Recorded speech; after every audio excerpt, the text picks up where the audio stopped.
Herkese merhaba. VCT 2026 sezonunun ikinci Masters'ı Londra'da gerçekleşiyor. Masters Londra Series aşaması tamamlandı. Bültene geçmeden önce birkaç önemli noktaya değinmek istiyorum. Turnuva önceki Masters'ta olduğu gibi Series aşamasıyla başladı. Bu aşamada 2 mağlubiyete ulaşan 4 takım elenirken 2 galibiyet alan 4 takım playoff'lara yükselecek. Bölge şampiyonları ise elde ettikleri avantaj sayesinde doğrudan playoff aşamasından başlayacak ve Series'ten gelen takımlarla eşleşecek. Harita havuzunda herhangi bir değişiklik yok. Neon ve Shotgun nerflerini ise ilk kez bu turnuvada profesyonel arenada göreceğiz. Bu nedenle Stage 1'de öne çıkan oyuncuların ve takımların yeni yamaya nasıl uyum sağlayacağını da görmüş olacağız. Şimdi Masters Londra'nın ilk bültenine başlayalım. Turnuva Çin ikincisi Shilai Gaming ile Amerika üçüncüsü Enerji arasındaki mücadeleyle açıldı. Seri Enerji'nin Pearl seçimiyle başladı. XLG haritaya Double Duelist Comp tercihiyle çıkarken Enerji Double Initiator Comp kullandı. Her iki takım da Stage 1'deki komplarından farklı seçimler yaptı. Enerji kendi seçtiği haritada rahat bir oyun sergileyerek 13-6 kazandı ve seriyi Lotus'a taşıdı. Enerji Lotus'ta standart tek Duelist Comp tercih ederken XLG Stage 1'de sıkça kullandığı 3 sentinelli, duelistsiz ve tamamen savunma odaklı komp ile sahneye çıktı. Savunma tarafında başlayan Çin temsilcisi güçlü bir başlangıç yapsa da Enerji kısa sürede çözümü buldu ve ilk yarıyı 7-5 kapattı.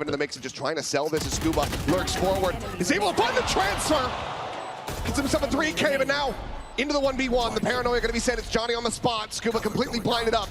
Shadows traveling.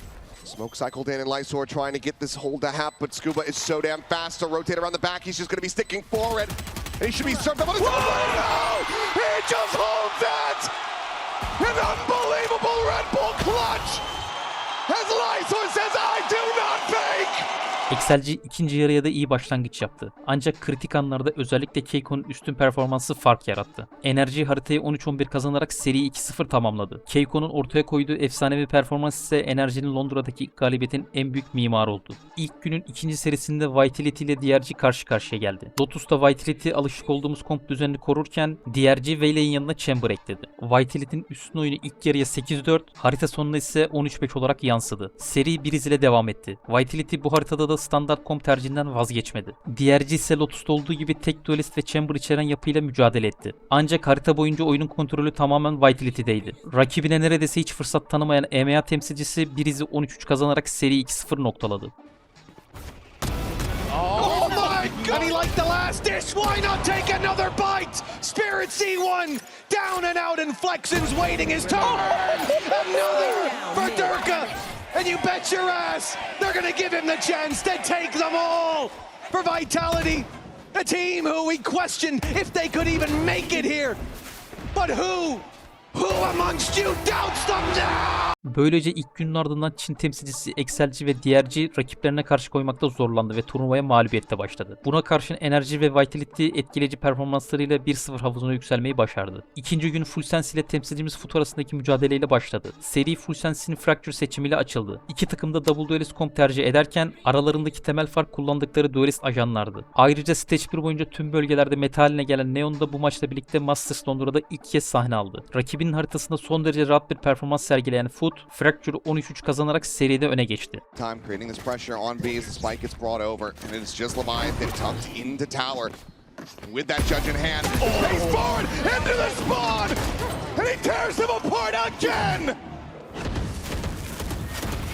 He's looking for more, and he's got it. Seri Heaven ile devam etti. Temsilcimiz burada da Double Duelist tercihini sürdürürken Full Sense Fracture'daki duelistlerini koruyup yanına Chamber'ı ilave etti. Foot'un dominant oyunu bu haritada da devam etti ve haritayı 13-7 kazanarak seri 2-0 tamamladı. Yi2J haricindeki 4 oyuncumuzun ilk uluslararası tecrübesi olması ve Pasifik ikincisine karşı alınan bu galibiyet turnuvayı oldukça özgüvenli bir başlangıç yapmamızı sağladı. Günün diğer serisinde Leviathan ile Global Esports karşı karşıya geldi. Pearl ile başlayan seride taraflar benzer komp yapılarını farklı Sentinel ve Initiator seçimleriyle kurdu. Global Esports kendi seçimi olan Pearl'ü tek taraflı bir üstünlükle 13-4 kazanarak seride 1-0 öne geçti. Fracture ile devam eden seride takımlar yalnızca Veilei'yi ortak kullanarak oldukça farklı komplarla haritaya çıktı. Büyük çekişmeye sahne olan haritada Leviathan 13-11'lik galibiyetle seriyi eşitledi. Serinin galibi Split'te belli oldu. Leviathan Double Duelist Comp tercih ederken Global Sage'li tek Duelist Comp'la çıktı. İlk yarıyı 8-4 önde kapatan Global ikinci yarıda sadece bir round alabildi ve haritayı 13-9 kaybetti. Bu sonuçla Leviathan seri 2-1 kazanarak galibiyete ulaştı. Series aşamasının ilk maçlarının ardından ardından yeni kura çekimi gerçekleştirildi ve ikinci tur eşleşmeleri belli oldu. Ancak kura sonucunda aynı bölgeden takımların birbirleriyle eşleşmesi dikkat çekti. Turnuvanın henüz bu kadar erken aşamasında bölge içi eşleşmelerin ortaya çıkması birçok izleyici tarafından da eleştirilen ve hayal kırıklığı yaratan bir sonuç oldu. Turnuva kazanan takımların mücadelesiyle devam etti.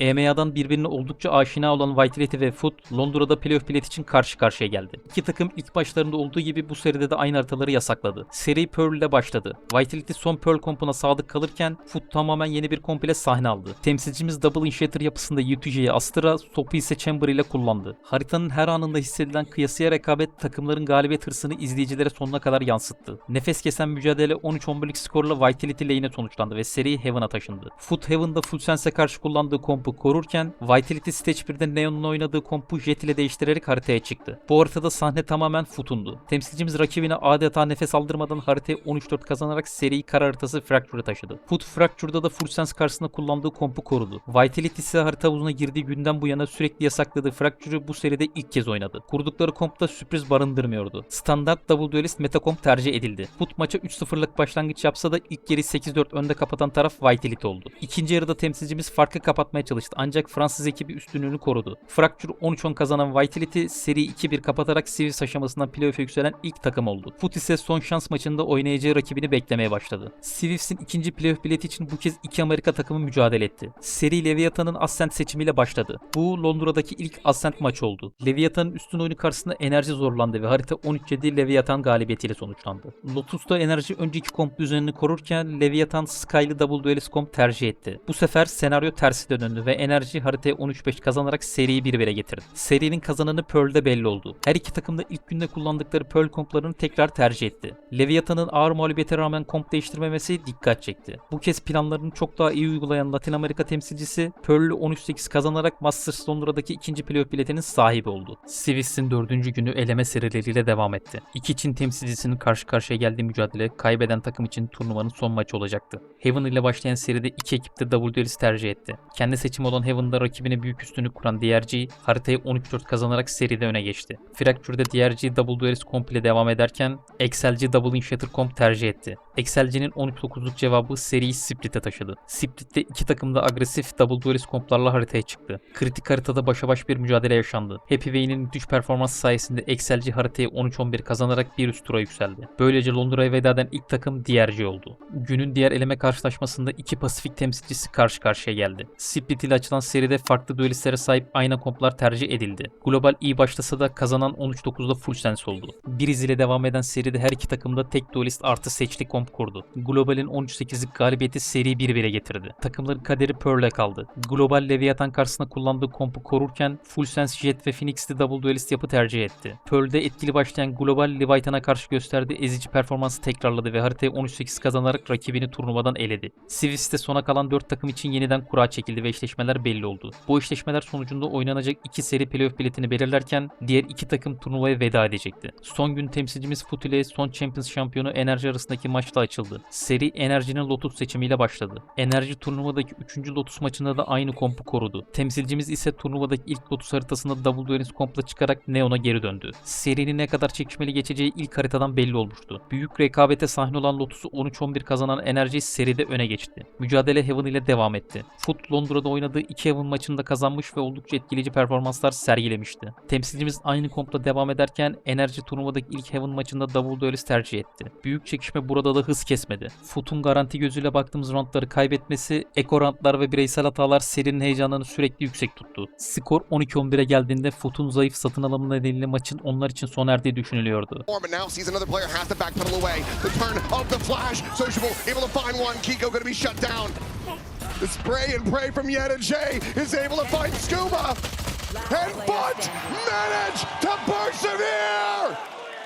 Neyse ki öyle olmadı. Uzatmaya giden haritayı 14-12 kazanan Foot seriyi son harita Fracture'a taşıdı. Foot Fracture'da da aynı kompta devam ederken Enerji bir kez daha Double Duelist tercih etti. Temsilcimiz haritaya harika başladı ve üstünlüğünü koruyarak skoru 12-5'e getirdi. Playoff için sadece tek round kalmıştı. Ancak Enerji pes etmedi ve maçı son rounda kadar taşımayı başardı. Foot aldığı kritik son roundda maçın uzatmaya gitmesine izin vermedi ve haritayı 13-11 kazanarak seriyi noktaladı. Bu sonuçla Foot Enerjiyi turnuvadan eledi ve 742 gün sonra bir global turnuvada playoff'lara yükselme sevincini yaşadı. Swift aşamasının son serisinde Global Esports'ta Excel'ci karşı karşıya geldi. Heaven'da Excel'ci aynı kompta devam ederken Global tarafı Cypher ve Deadlock'lu Double Sentinel yapıyı tercih etti. Bu tercih Global'in Stage 1 ve EEC'de de kullandığı bir yapıydı. Tercih karşılığını verdi ve Heaven 13-10 Global lehine sonuçlandı. Lotus'ta Excel'ci enerji karşısında kullandığı kompta devam etti. Global ise Double Duelist tercih etti. Excel'ci 13-9'luk galibiyette seriyi eşitlemeyi başardı. Son playoff bileti için takımlar bir izle sahne aldı. Excel'cinin üstünlüğüyle başlayan haritada Global ikinci yarıda dengeyi kursa da son sözü söyleyen taraf Excel'ci oldu. Haritayı 13-10 kazanan Çin temsilcisi son playoff biletini alırken Global Esports'u turnuvanın dışına itti.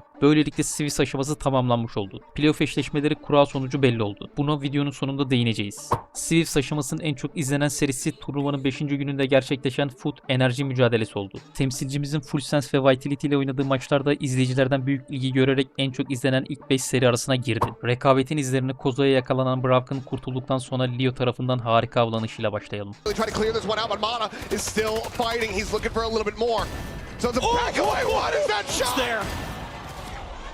Absolute insanity. Londra'nın ilk eşsiz Sayanora'dan clutch'la geldi. So many players locked in on the angle, but a decent start from Sayonara. Even still, the trade is immediate, and both players have been spotted.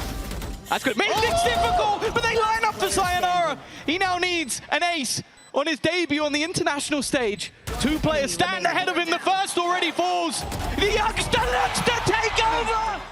That was on the regional stage. Imagine how much more is in play here. In a round where everyone else made mistakes, they threw it away, but my God, he ran after it. Unreal play. İkinci ace de aynı maçta benzer bir senaryoyla bu kez Yampi'den geliyor. Goal. And a great stun on backside already. Seems to lock it in. Yampi the only one left to deal with. Low HP on Bukashu. It does get a little bit spooky. They want to push him together, but time is ticking. It could force a mistake, and Yampi's timing around the back seemed so good. Dodging that peek as it comes in, running the clock ever lower, bringing it to a 1v1. Yampi so close to the ace. 2 aces already. He talked early in the day about the fact that he was excited to be back on this stage. Jim was asking if he's grown taller. He's definitely looking bigger in this match. A crazy clutch. In a position that it almost felt like it wasn't necessary. Like they are so far ahead, but Sop'un Full Sense karşısındaki performansı büyüleyiciydi. Realize that you're walking in the wrong side as Cruz will get taken down. Stop able to find the They two. need to just commit towards this side of the map, and a couple rounds here in a row where Full Sense had to force up their economy to get into the rifle, so that allows that outlaw to be tried to trick Foot by leaving a couple players behind. Last player standing. Man, Sop is on it. Any concerns about this guy playing Jet have quickly been dispelled as he is just dancing on him. Something-esque in that movement. Plants his feet. All over the map, not afraid to take some of these individual battles now for Foot. They're getting confident here. They feel like they're getting good reads. They're able to spread. Creating this pressure on B as the spike gets brought over, and it's just Leviathan tucked into tower.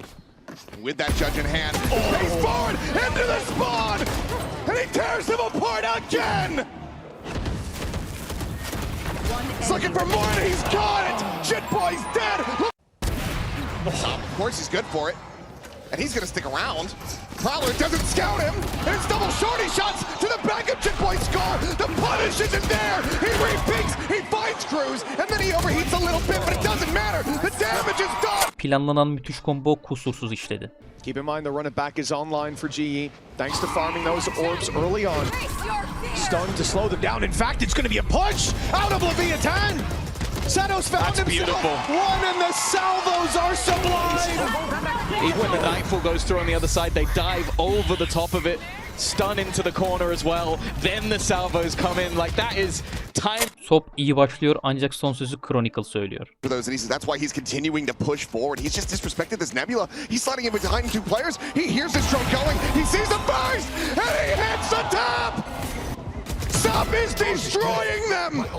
As Yuppie is able to find one, but he will then fall. Yetajay just turning back, cleaning up the enemy KO. Whoa! However, fighting back is able to find two, but Sop Spike down. hits the A. quick scope. Prophet dead. The A site opened up. And now it's just Chronicle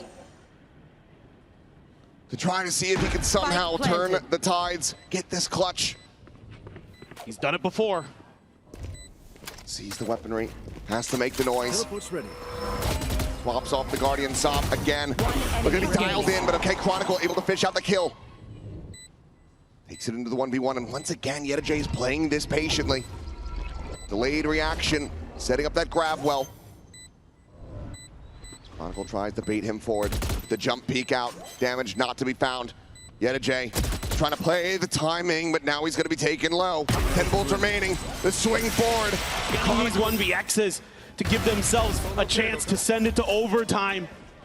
And who else but Chronicle to do it again? My God, That's Sopto. disgusting. Absolutely nasty. So many players would just maybe whip that follow-up shot, maybe not connect with the head. İki taraftan da gelen yalan vuruşlar. This back under their control. Smoke ball down, and Chronicle's so wise to it. He finds a low HP Jet. Kristali needing to hold his own, but Chronicle locks on for the headshot. Spam now coming in. There's no Last player molly standing. available, but Sociable is able to find Chronicle. The smoke will fall. I feel like, I'm pretty sure 7 out of his 9 kills are in the pistol rounds for Sociable. That is, I believe that is correct. well, I mean, those are Sato bonusta ace atıyor. Have to clear again, but it means they know there's no one flanking. Sato though! Oh, popped and 3 immediately! Just looks to take over the round. He almost did it all in his ult. That was on a timer. And guess what? He's still alive! An ace to bring a third round home! Well, it was a bit of a slow start for Leviathan. They were happy to run the clock down, but now when the time was against them with this ult, they end up picking up most of the team. Keiko 1v3'ü muhteşem oynuyor. Caught on the angle, leaves Kiko to try and save them once again. But even still, that Cosmic Divide is going to lock him out. He's got to try and play around it. Nice shot on the first second as well. And he knows where the last is. Wants to try and take away the weaponry. No time to reload. A chance to pull off the clutch. And he goes in for the fight, and it's not quite there. But he'll get it on the time anyway. Rounded so many numbers against him. Runs into an op, and sure, he'll be denied the ace in the end. Not ready yet. But he still wins. Up against the entirety of Leviathan. Global Killjoy ve Astra ultisiyle haritayı kapatmak istiyor. Ancak Primiye Astra ultisini kendi lehine çevirerek rakibin hiç beklemediği bir noktada ortaya çıkıyor. Goes to Molly. That's bought a little bit more time. Crystal from the top rope. He's looking to swing through, but the spam full blind, and he can't get the line. And Grimmy.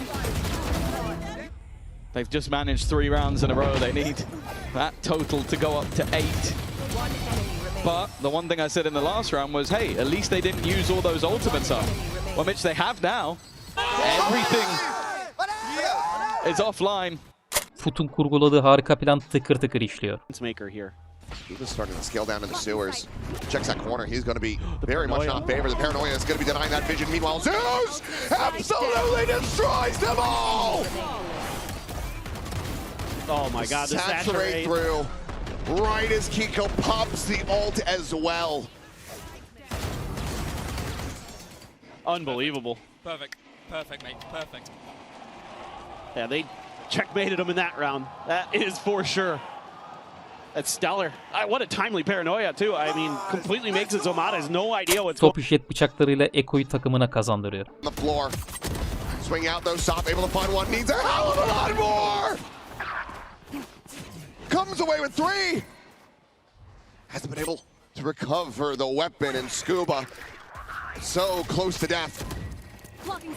Neural depth now. Invested. Right click attempt, no. One to the back of the head. And they know exactly where Scuba's at. Sop. What a way to rally back into this round. Weapons recovered and on for an ace. And Scuba will look to try